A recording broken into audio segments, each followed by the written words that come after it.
Dans cette vidéo, nous allons voir ensemble comment on pose un diagnostic de dépendance, ou comme on l'appelle plus souvent aujourd'hui, trouble de l'usage de substances, à partir des classifications actuelles. On va voir aussi que contrairement à ce qu'on pourrait penser, ce diagnostic il ne repose pas directement sur la quantité ou la fréquence de consommation, mais plutôt sur les conséquences et le vécu de la personne. Le DSM-5 il identifie 11 critères regroupés autour de la capacité de contrôle, du retentissement fonctionnel, du risque et de la dépendance physique. Alors les critères, ce sont l'incapacité à contrôler la consommation, les efforts infructueux pour arrêter, le temps important consacré à l'usage, le craving, l'abandon d'activité, l'incapacité à remplir ses obligations, les problèmes sociaux, l'usage dans les situations dangereuses, la poursuite malgré les conséquences négatives, le phénomène de tolérance et enfin l'apparition de syndrome de sevrage à l'arrêt de la substance. Si une personne remplit 2 à 3 critères sur ces 11 critères sur une période de 12 mois, on va parler de troubles légers. Pour 4 à 5 critères, on va parler de troubles modérés. Et enfin, pour 6 critères ou plus, on va parler d'un trouble sévère.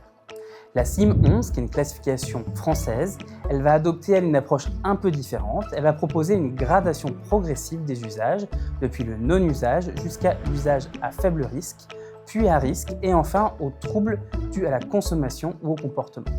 Ce dernier va regrouper à la fois l'usage nocif, qui soit ponctuel ou répété, et la dépendance.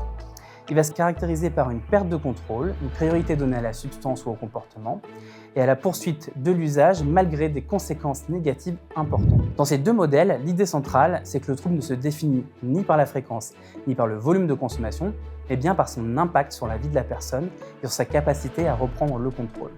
Poser ce diagnostic, c'est une étape clé dans l'évaluation addictologique. Ça permet de proposer une prise en charge adaptée, sans jugement, en tenant compte du vécu et des attentes du patient.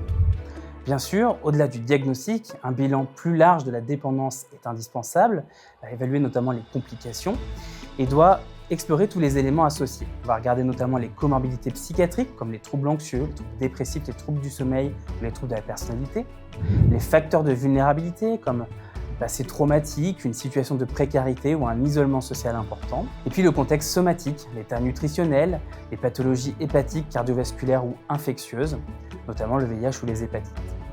Enfin, on va regarder le statut de la consommation. Est-ce qu'il y a une existence de polyconsommation? Est-ce qu'il y a des modes d'usage particuliers? Est-ce qu'il y a des antécédents de sevrage complexe ou non, de surdosage?